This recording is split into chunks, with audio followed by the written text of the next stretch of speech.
Good morning, students.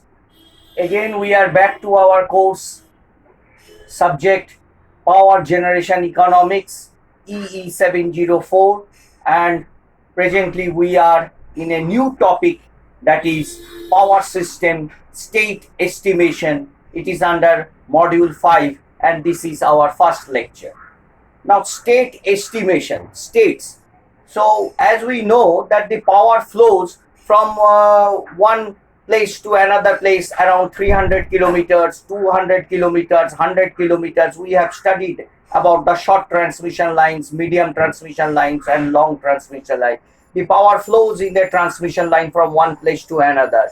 So, what are the states of the in the power system? That is the most important part. So you know that in a very large interconnected system, there are transmission lines, there are buses, and the buses, in the buses there are bus voltages. Obviously there are bus voltages from bus 1 to bus 2. Suppose a transmission line is connected, bus 1 to bus 2, a transmission line, that there is a power flow between the bus 1. So we have to know what is the voltage in the bus 1, what is the voltage in the bus 2, and it is a complex quantity, V1 delta 1. So it has a magnitude and has a phase angle. It has a magnitude and a phase angle. And the power is flowing from one bus to another. So in a very large interconnected system, there may be around more than 500 buses or 600 buses, large interconnected system. And in a very large transmission power flow, there may be 1,000 transmission lines, though it is a very, so we have to know the estimate. So there may be an erroneous measurement in the voltage. So if we substitute the erroneous voltage due to the measurement, so the estimation will be wrong. So that the state, now the state means the estimation of the voltages. Now what are the states? The states are the voltages in the various buses in the system. That for that we have to estimate the voltages in the system. So electric power system span over countries and continents to deliver electric energy in almost every industry, business and home. To accomplish this with high reliability, it is necessary to know the state of the power system, that is its voltage profile throughout the power network. The state estimation problem aims at identifying the most likely state of a power system by considering a large enough number of redundant measurements. Now redundant measurements means, so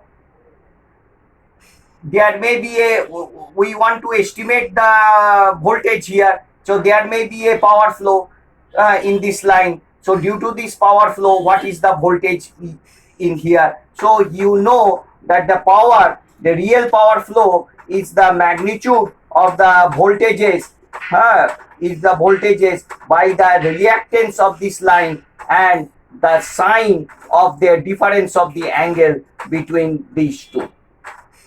That is this one. So the real power flow, is the voltages, it is connected. So if we know the power flow and if we know what are the phase angle, we can calculate the voltages of the various system. The objective of the state estimation problem is to identify the most likely state of a power system. The state of a power system is defined by its node voltage. Every node voltage is a complex variable which is usually expressed in polar form. So the voltages are expressed, you see, in a polar form. The magnitude of the complex variable which is related to the reactive power at the node provides the voltage magnitude. So who decides the magnitude of the voltage? The reactive power. As we know that very clearly that the voltage is proportional to the reactive power, and the real power is proportional to the frequency. This is the fundamental concept in the power system analysis. Now, the magnitude of the complex variable which is related to the reactive power at the node provides the voltage magnitude, while the angle is a measure of the relative height of the node in terms of the active power flow. So, for any node variables, so what is a node variable? So Vi is equal to, so a statistic, this one, the Vi and angle del I. So we can define the voltage like this: Vi is equal to Vi delta I. Now, where Vi is the magnitude of the voltage at node I, and del I is the voltage magnitude at the voltage angle at the node angle del I, and n is the number of nodes. N is the number of nodes of the network. Now, for the reference, if we take the bus 1, suppose it is connected with a 30 bus system, and if we take the bus number 1 as the reference, we always do that delta 1, we always take the reference angle delta 1 is equal to 0. In order to estimate the system state, a number of measurements are generally available. So what are the measurements available? That the voltage magnitudes at the nodes, active and reactive power flows through the transmission lines, and active and reactive power injections at the same nodes. So what are the active power flow here? What are the reactive power flow in the transmission line? What are the active power injection in the bus 1? What are the reactive power injection in the bus 1? And what is the voltage at the bus 1? So all these parameters we have to think, and then only we can decide what is the voltage at the bus 1. So real power flow, reactive power flow, real power injection, reactive power injection, as well as we have to, then only we can estimate what are the voltages at the various buses. The number of available measurements is generally larger than the number of those needed to estimate the system state. So this line is the most important line. The number of available measurements is generally larger than the number of those needed to estimate the system state. So I want to estimate what is the bus voltage here. So for this, the number of available measurements. So available, what are the measurements that I need to estimate the voltage here? So what are the available? The real power flow, the reactive power flow, the real power injection, the reactive power injection. So all these things are available to estimate the voltage at the bus 1. The number of available measurements is generally larger. So for this to measure here, the number of measurements are available are too large. So some measurements may be necessary, some measurements may not be necessary. So those which are not necessary, that are called redundant measurements. The number of available measurements is generally larger than the number of those needed to estimate the system state, and thus some of the measurements are redundant. However, measurements include errors, and therefore it is not possible to obtain the exact system state. So suppose this value, the real power, what is the real power? So there may be a measurement in the error. So that becomes, we will not be able to estimate the exact value of the bus voltage. So due to the erroneous measurement of the real power P or real power Q, erroneous measurements means calculated. We are measuring, that is not mathematical, that we are measuring. So due to the erroneous measurements of the real power P and the reactive power P, we are unable to get the exact value of the voltage. So then we use all available measurements to obtain the most likely state of the power system. So we use all the measurements available to estimate the system power system. It is important that the state estimation problem that we consider is a static problem in which all measurements were obtained simultaneously. So to obtain the voltage, so at that time, what is the real power? What is the reactive power? What is the real power injection? What is the reactive power injection? So we use only the static. So we don't use the dynamic. So at the dynamic condition, we are not applying. We are applying only the static condition to estimate the state of the voltage, state of the system. That is, state means the voltage of the system. So the available measurements, the state estimation problem comprises 5 steps which are listed below. So what are the steps that we will be discussing? Let me rub.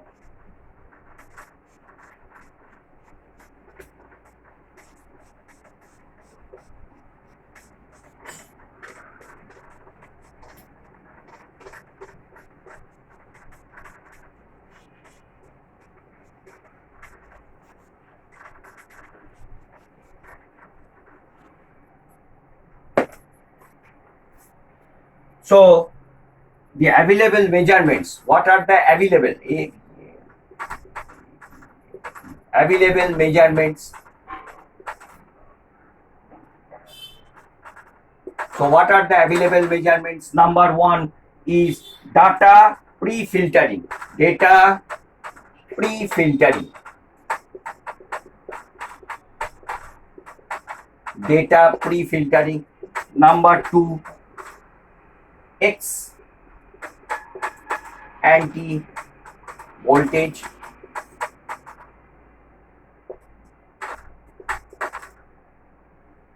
Observability.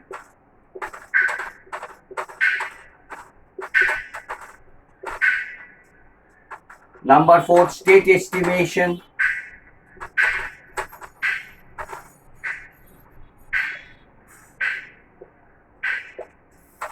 And number 5, erroneous measurements.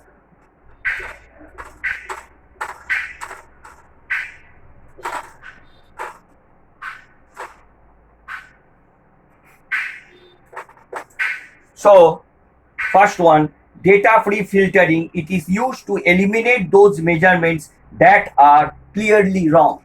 So we have to filter the data that are fully wrong. Example, voltage measurements with disproportionately small voltage magnitude values.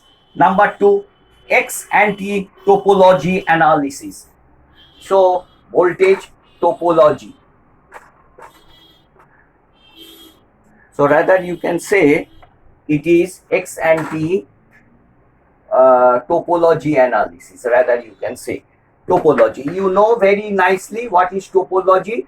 So we have to see what is the geographical area, what is the how the system behaves, what is the area of the system. So that is the topology. What is the graph of the system. And number 3 is observability analysis, to determine the available measurements are enough to estimate the system. So we have to find out the observability matrix. Rather we can say the observability matrix. We have to find out, and whether the what we are estimating, the voltage, whether it is observable or not. And number 4 is the state estimation. It is obtained to most likely know the system state. So what is the state of the system? So you have to know the system state of the system. And number 5 is the erroneous measurement analysis, to detect identify possible erroneous measurements on the available measurements. So how the erroneous measurements affects the system measurements, so that is the thing. So the first and foremost is data pre-filtering, the topology analysis, observability matrix, state estimation, and erroneous measurements. Now meters of different types and qualities are installed throughout the power system and used to estimate the system state as well as for billing purpose. These meters provide measurements of some of the system variables, example, active power and reactive power flows through the transmission lines, active and reactive power injections at the nodes at the voltage and the voltage magnitude. These measurements are generally redundant. However, redundancy is used to improve the state estimation. The most common measurements available in the power system are, what are the common measurements available in the power system?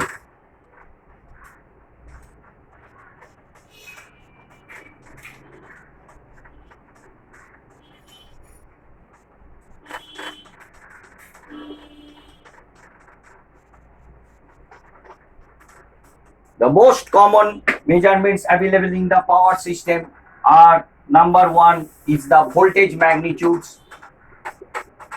Voltage magnitudes. Number two is the active and reactive power flows. Active and reactive power flows.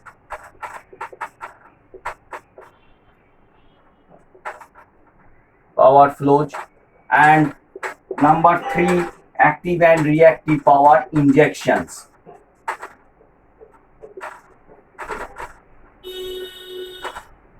Reactive power injections. So how much we are injecting the reactive power or reactive power that controls the voltage in any certain bus. Now for the voltage magnitudes are measured using voltmeters with a given level of precision. So there is are measured to the voltmeters. Voltage magnitudes are measured to the voltmeters, which are given with a certain amount of precision.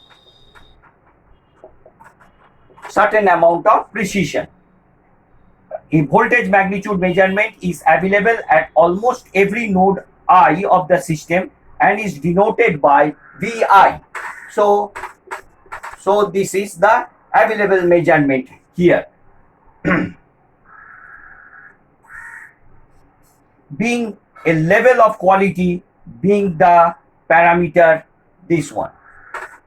So what is the level of the quality that is measured? So what is the level? So we are measuring with some instruments. Let it be a voltmeter. So what is the accuracy of that voltmeter? That is the precision measurement. So that is denoted by sigma I V. The smaller the value of this one, the smaller the value of this one, the larger the precision of the measurement. So the smaller the value, smaller this value means larger the precision. The smaller this value, larger the precision. So we set some sort of level. So what is the level? The level is, this one is the level of the voltmeter. So how much accuracy? The smaller this value, larger the precision. Similarly, active power flow are also measured with something like this, active power flow. And what is the precision? The precision is denoted by this one, IPI. Similarly, the reactive power is denoted by QI and the precision is denoted by QI. So these are the levels. The smaller the value, larger the precision, larger the accuracy. So till now we have discussed about what are the estimates, how to estimate the states. Now the states are the voltage magnitudes. We have to see the estimation. We have to get from all the measurements, let it be power flow, we have to use, and we have to estimate the actual the system voltage. There may be some erroneous measurements. So how to remove the erroneous measurements, that we will be discussing in our lecture number 2, that is the least square method. So that we will be discussing. And for this class, okay students, thank you very much. We will be continuing in our lecture 2. Thank you.